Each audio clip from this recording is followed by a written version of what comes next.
547 AM BSTVancouver Canucks 30,439, missed the playoffs. $2 million in cap space. Biggest changes. The rebuild under general manager Jim Benning received a notable shot in the arm with the signing of valued veterans to affordable contracts. Forward Sam Gagner and Thomas Vanek signed team-friendly deals, while defenseman Michael Del Zotto could help solidify a unit that is the strength of this team. But the biggest change came with the hiring of Travis Green, who takes on his first NHL coaching challenge after spending 4 seasons grooming Vancouver's American Hockey League prospects in Utica. Case for after finishing last in the Pacific last season and missing the playoffs in 3 of the past 4 seasons, the Canucks have to be poised for progress. Buoyed by its new coaching staff, the team is deep at center with Henrik Sedin, Bo Horvat, Gagner, and Brandon Sutter, who enjoyed a bounce-back season after struggling with injuries in 201,516. The Canucks also boast of speedy, if underrated, defense that added Del Zotto after witnessing the emergence of Troy Stecher. Like teammate Chris Tanev, Stecher was an undrafted college free agent signed by Vancouver, and he developed into a competent NHL defenseman.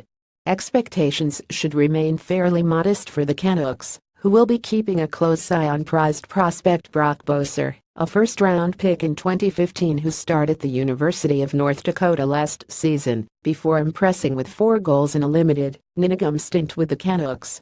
Case against. Despite finding offense from unlikely sources, this team continues to rely heavily on Henrik and Daniel Sedin for goals.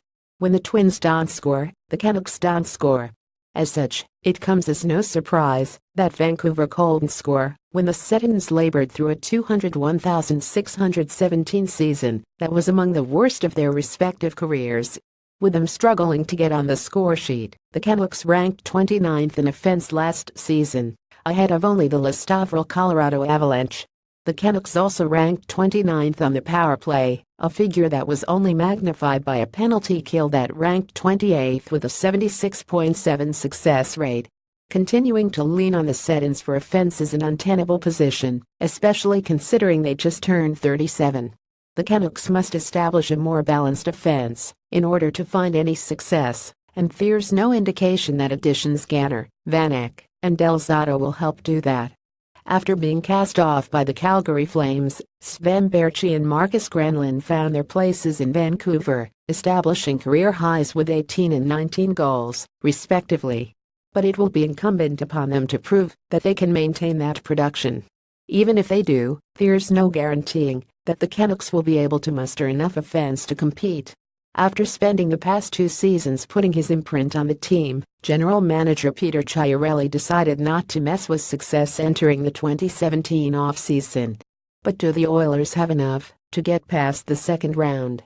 After years of patchwork, the Flames appear to have finally found their goaltender. Combined with a swift skating defense and some firepower up front, this could be the year. Now about that provincial rival, the novelty of the first pro team in Las Vegas gives Marc-Andre Fleury and crew the time to fail and succeed as they develop into a team. But how long will it take, and what will it look like when it finally happens? Trade bait. Let's first dispel any notion that the Sedins are on the trading block. The Twins have adamantly stated that they have no plans to leave the only NHL team they've ever played for. With the club relying on a fleet-footed defensive unit featuring emerging talents such as Stecher and prospects such as Olli Juolevi and Jordan Subban, Erik Gudbranson could be available as he enters the final year of his contract. Goalie situation. Rating 6. A pair of 27-year-old Swedes, Jacob Markstrom and Anders Nilsson, enter the season looking to establish themselves as NHL goalies. Meanwhile, prized prospect Thatcher Demko waits in the wings. Scouts take Bo Horvat as a guy they'll bill as a number 2 center, but I suspect you'll get a more significant contribution from him than from Henrik Sedin. Depending on who flanks Horvat from night to night, I think there'll be a lot to reckon with. Sam Gagner is a guy for me who has yet to hit his full potential at the NHL level, and may find a fit under the right circumstances. Travis Green is a guy who may be able to tap into his true potential.